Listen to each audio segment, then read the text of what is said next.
Jean-Marie Bigard a choisi, une fois encore, de défier les règles. Mais cette fois, il ne s'agissait pas d'une scène de théâtre ou d'un micro tendu face à un public hurlant de rire. Non. Cette fois, l'arène était la sienne, sa vie privée, son cœur, et la vérité nue.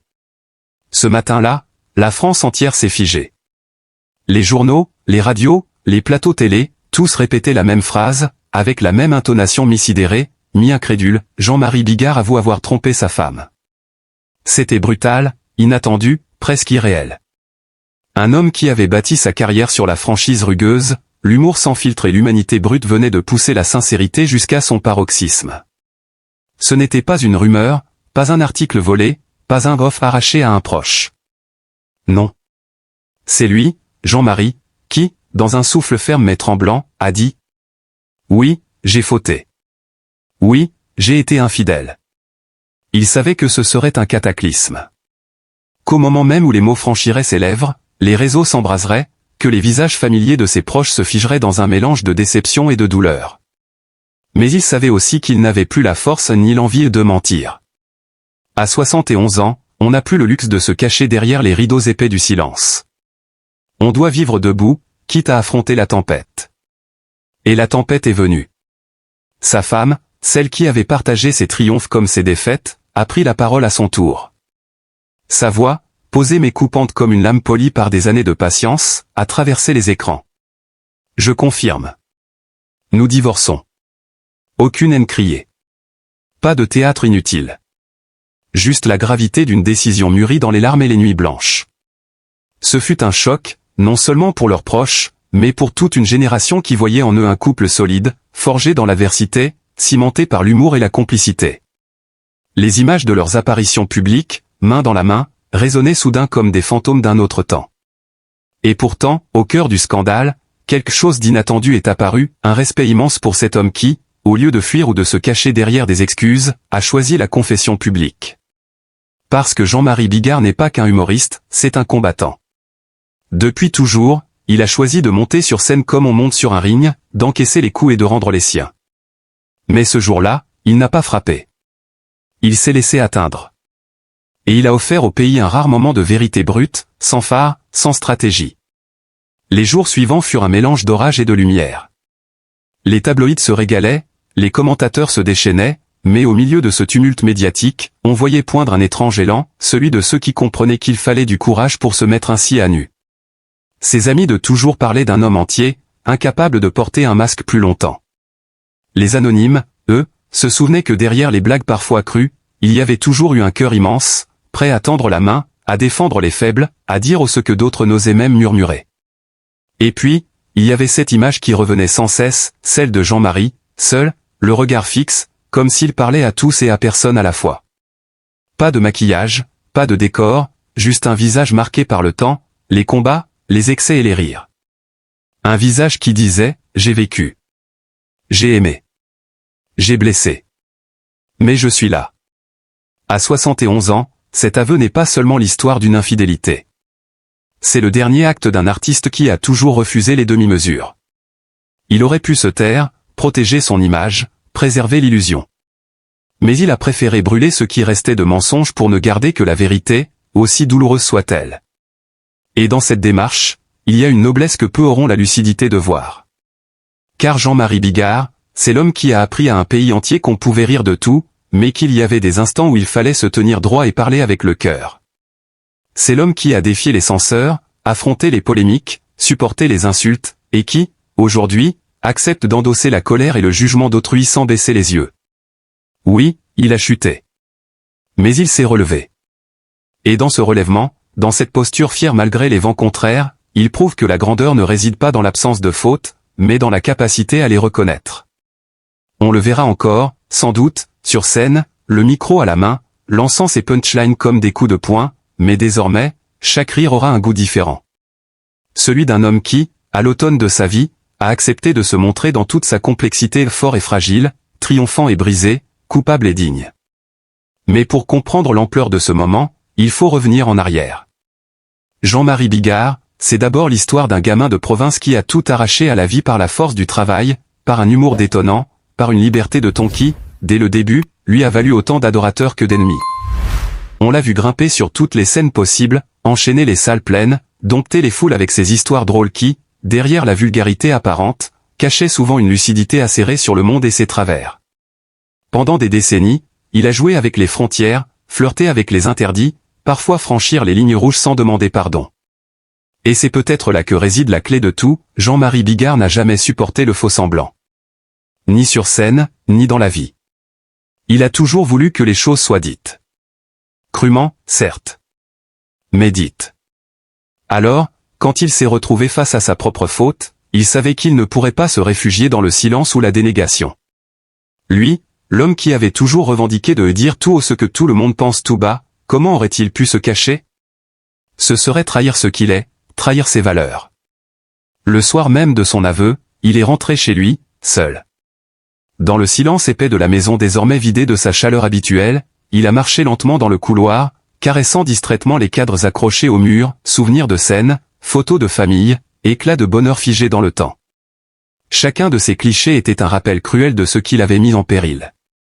Il s'est assis dans le salon, sans allumer la lumière.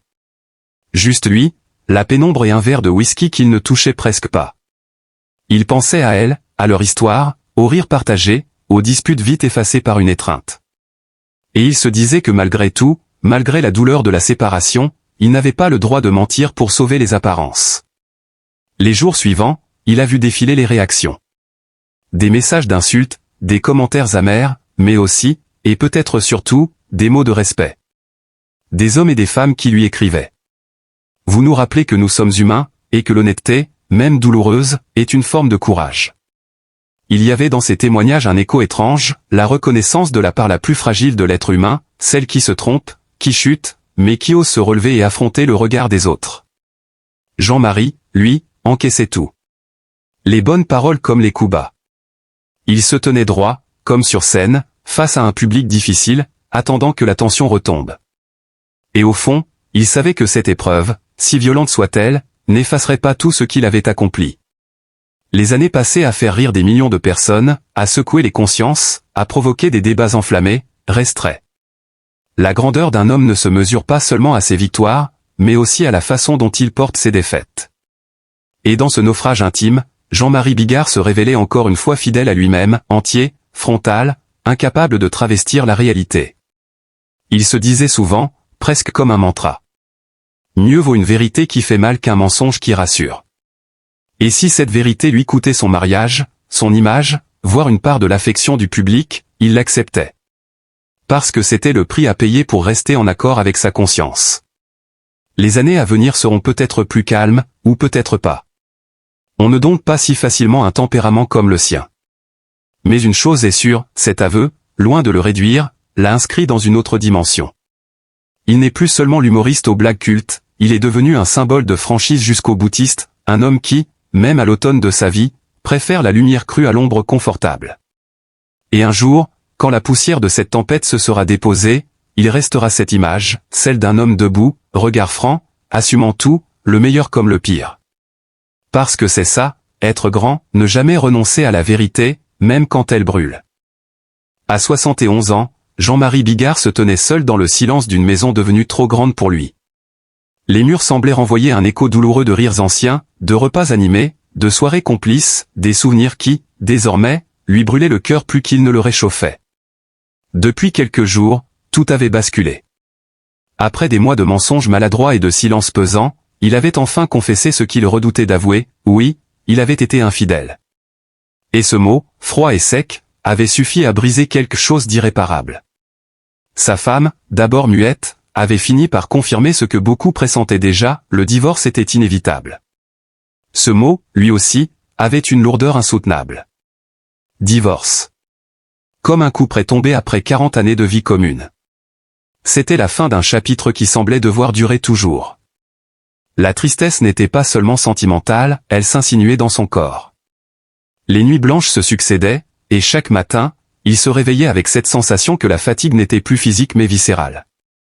À son âge, le corps ne pardonne pas les tourments du cœur. Ses mains tremblaient plus qu'avant, ses jambes se faisaient lourdes. Les médecins parlaient de stress, de tension, de fatigue nerveuse. Mais lui savait que c'était plus profond, c'était l'âme qui se fissurait. Dans ses souvenirs, il revoyait les visages de ses enfants, leur regard aujourd'hui teinté d'incompréhension. Il aurait voulu leur dire que son erreur n'effaçait pas l'amour qu'il leur portait, mais il craignait que les mots ne suffisent plus. La famille, autrefois un roc, lui semblait désormais dispersée, comme du sable qui glisse entre les doigts. Chaque pièce de la maison racontait une histoire, la cuisine, où l'odeur du café du matin se mêlait jadis aux éclats de voix joyeux, le salon, où ils s'étaient serrés l'un contre l'autre les soirs d'hiver, la chambre, devenue étrangère, où le silence pesait comme un reproche constant. Il pensait à sa santé, à ce corps qu'il avait souvent malmené, et se demandait combien de temps il lui restait pour réparer ce qui pouvait l'être. Mais pouvait-on vraiment réparer un cœur brisé? L'aveu avait soulagé sa conscience, mais il avait aussi déclenché une tempête dont il ne maîtrisait plus rien. Parfois, il s'asseyait devant la fenêtre, observant les passants dans la rue. Il les imaginait heureux, insouciants, ignorant la douleur invisible qu'ils portaient. La solitude lui collait à la peau. Même entouré, il se sentait à part, comme s'il marchait sur un chemin parallèle à celui des autres. Le soir, il allumait la télévision sans vraiment la regarder, juste pour combler le vide sonore. Les images défilaient, mais son esprit restait accroché aux mêmes scènes, les disputes récentes, les silences glacés, le moment précis où il avait vu dans les yeux de sa femme que quelque chose s'était définitivement éteint. Il savait que l'avenir ne serait plus jamais comme avant. Que les repas de famille auraient un goût amer. Que chaque éclat de rire se heurterait à cette cicatrice invisible. La vieillesse, qu'il imaginait douce et entourée, prenait désormais la forme d'un long hiver. Et dans cet hiver, il se sentait nu, fragile, exposé à tous les vents. Jean-Marie Bigard n'était plus seulement un homme public, un humoriste, il était un vieil homme confronté à ses fautes, à sa santé fragile, et à la lente désagrégation de ce qui avait donné sens à sa vie. Et dans cette vérité nue, il n'y avait plus ni éclat de rire, ni applaudissements. Seulement un silence lourd, et une question sans réponse, comment continuer à vivre quand le cœur et le corps portent ensemble le poids de la perte? À 71 ans, Jean-Marie Bigard traverse l'une des épreuves les plus rudes qu'un homme puisse connaître. Après des mois de rumeurs et de silence lourd, il a trouvé le courage d'avouer publiquement une vérité qui le rongeait, oui, il a été infidèle. Ce mot, souvent jugé sans appel, a aussitôt déclenché son lot de critiques, de condamnations et de regards sévères. Sa femme, avec dignité, a confirmé ce que beaucoup pressentaient, leur mariage touche à sa fin. Et c'est ainsi qu'un chapitre entier de sa vie se referme, dans la douleur et sous les projecteurs. Mais derrière les titres de presse et les jugements hâtifs, il y a un homme. Un homme de chair et de sang, avec ses failles, ses regrets, ses blessures. Un homme qui, à cet âge où l'on aspire à la paix et à la tendresse, se retrouve confronté à la solitude, au doute, et au poids de ses propres erreurs. Et c'est précisément pour cette raison que nous devons, aujourd'hui plus que jamais, faire preuve d'humanité à son égard. Il est facile de pointer du doigt. Facile de réduire une vie entière à un acte malheureux. Mais qui, parmi nous, n'a jamais trébuché? Qui n'a jamais fait un choix que l'on regrette amèrement ensuite? La faute de Jean-Marie n'efface ni ses années de travail, ni les moments de rire qu'il a offerts au public, ni l'homme tendre qu'il a pu être dans l'intimité de sa famille. À 71 ans, il fait face à une double tempête, celle de son cœur et celle de son corps. L'âge rend chaque épreuve plus lourde à porter, chaque nuit plus longue, chaque matin plus incertain. Il ne s'agit plus seulement de guérir d'un chagrin d'amour, mais aussi de préserver une santé déjà fragilisée par le stress, la fatigue et le poids émotionnel. Dans ces moments-là, le soutien n'est pas un luxe, c'est une nécessité vitale. C'est pourquoi il faut se rappeler que la compassion ne signifie pas approuver les erreurs, mais comprendre qu'elles font partie de la condition humaine. Offrir un mot bienveillant, un geste de réconfort, un regard sans jugement peut parfois changer le cours d'une journée, ou même d'une vie. Pensons à l'homme derrière le nom. Pensons à celui qui, ce soir, rentre dans une maison silencieuse, s'assoit seul à table, et repense à tous les souvenirs qui lui échappent. Pensons à la peur qu'il peut ressentir face à l'avenir, à la douleur de savoir que certaines blessures ne se refermeront jamais complètement. Et demandons-nous, que gagnerons-nous à l'accabler davantage? Nous vivons dans un monde qui a plus que jamais besoin de compréhension. La colère et le jugement ne guérissent rien, mais l'amour, lui, peut apaiser. Aujourd'hui, il ne s'agit pas de pardonner à la place de ceux qui souffrent directement de cette histoire, mais d'ouvrir un espace où la dignité de chacun est respectée. Alors, que chacun d'entre nous fasse un pas vers cette humanité partagée. Rappelons-nous que la vieillesse est un moment fragile de l'existence, où la douceur et le soutien comptent plus que tout. Rappelons-nous qu'un cœur qui a fauté peut encore aimer, qu'un esprit qui s'est trompé peut encore apprendre. Et que dans le regard bienveillant des autres, même un vieil homme marqué par la douleur peut retrouver un peu de lumière. Ne laissons pas Jean-Marie Bigard affronter seul ce crépuscule de vie. Qu'il sache que, malgré la tempête, il existe encore des mains tendues, des voix apaisantes, et des regards qui ne jugent pas mais comprennent. Car au fond, ce que nous offrons à un autre dans ces heures sombres, c'est peut-être exactement ce dont nous aurons besoin, un jour, dans les nôtres. En ce moment particulier de ma vie, je ressens plus que jamais le besoin de m'adresser à vous avec tout mon cœur. Depuis tant d'années, vous êtes là, dans les salles, devant vos écrans, dans vos messages, dans vos sourires croisés au détour d'une rue. Vous m'avez accompagné dans mes joies, dans mes folies, dans mes combats, et aujourd'hui, alors que le chemin est plus sombre, je découvre à quel point votre présence est précieuse. Je veux vous dire merci. Merci pour chaque mot de soutien, pour chaque pensée envoyée, pour chaque geste, si petit soit-il, qui m'a rappelé que je n'étais pas seul. Merci d'avoir su voir, derrière l'homme public, l'être humain avec ses forces, ses faiblesses, ses erreurs et ses espoirs. Vos messages m'ont souvent bouleversé.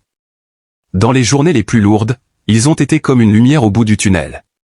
Ils m'ont donné le courage de me relever, de continuer à parler, à partager, à croire qu'au-delà des épreuves, il reste toujours de la tendresse et de la bienveillance dans ce monde. Vous êtes plus qu'un public.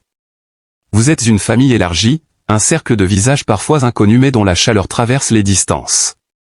Je porte chacun de vos encouragements comme un talisman, et je mesure la chance inouïe que j'ai de vous avoir rencontré, d'une manière ou d'une autre, au fil de ce long voyage. Alors, du fond du cœur, merci. Merci d'être là. Merci de m'accompagner, de me comprendre, de me pardonner parfois. Merci de continuer à croire en l'homme derrière l'artiste. Sachez que, quoi qu'il arrive, votre fidélité et votre affection resteront gravées en moi comme l'un des plus beaux cadeaux que la vie m'ait fait.